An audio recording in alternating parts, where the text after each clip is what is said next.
Shalom, hatukomi.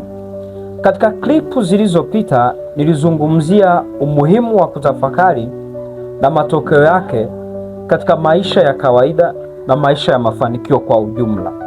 Kuna mambo mawili sikuzungumzia. Wakati gani utafakari na unawezaje kutafakari? Siku ya leo ninakusihi unisikilize mpaka mwisho, kwa sababu nakwenda kukufundisha namna ya kutafakari na wakati gani utafakari. Kama unaogopa wachawi, unaogopa kulogwa, unaogopa nguvu za giza, usiende mbali, nisikilize mpaka mwisho. Andiko letu la Yoshua sura ya 1 mstari wa 8 nasema, kitabu hiki cha Torati kisiondoke kinywani mwako, yatafakari maneno yake mchana na usiku. Ni muhimu sana kukumbuka hilo, mchana na usiku. Maana yake unafanya kila wakati.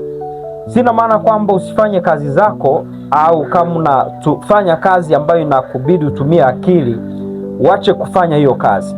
Unaweza ukatenga muda asubuhi au mchana au hata usiku, unachukua muda wa utulivu, unaanza kutafakari hilo andiko ambalo umepanga kutafakari kulingana na vile utakavyopata muda. Lakini pia jambo la pili, kutafakari inamaanisha nini sawasawa na ile Yoshua 1 mstari wa 8. Tafsiri ya neno tafakari kwa Kiebrania iliyoko katika lile andiko la Yoshua 1 mstari wa 8 ni sawa na kusema kuzungumza kwa sauti ya chini au kunong'ona wewe mwenyewe. Maana yake unafanyaje? Unachukua andiko au maandiko ambayo unataka kuyatafakari, unakuwa unayazungumza kwa sauti ya chini wewe mwenyewe, kiasi kwamba yanakaa ndani ya ufahamu wako, yanazama ndani ya roho yako, yanakuwa sehemu yako. Unaanza kuyaamini kadri unavyokuwa unayazungumza. Pia imani inajengeka, kwa sababu Biblia inasema imani huja kwa kusikia. Kwa hiyo unapokuwa unajisemesha mara kwa mara, unasikia na imani yako inazidi kujengeka. Kwa mfano, unaweza ukaamua kutafakari Luka sura ya 10 mstari wa 19.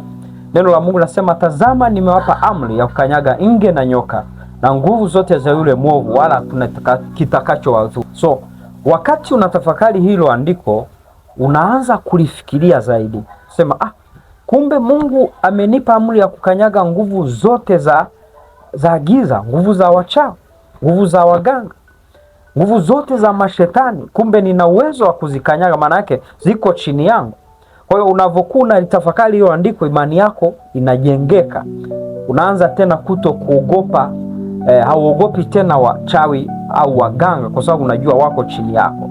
Lakini pia nasema hakuna kitakacho wadhuru. Nasema kumbe siwezi kudhuriwa na chochote. Simaanishi kwamba ujiexpose kwenye mazingira hatarishi kwa sababu huwezi kudhuriwa na chochote, haina maana hiyo. Kwa hiyo by the time mchawi anakuja kukuloga, hata ukimuona unaweza ukasema rudi tena kesho niloge, kwa sababu lile neno lilishazama ndani yako. Unajua kwa uhakika kwamba wewe ni zaidi ya wachawi, wewe una nguvu zaidi ya wachawi, au una mamlaka zaidi ya hao waganga. Kwa hiyo unakuwa hauogopi tena. Mungu akubariki sana mtu wa Mungu. Nataka nikuachie zoezi hili uende ukatafakari maandiko. Najua maisha yako yatakuwa kama yalivyokuwa. Shalom.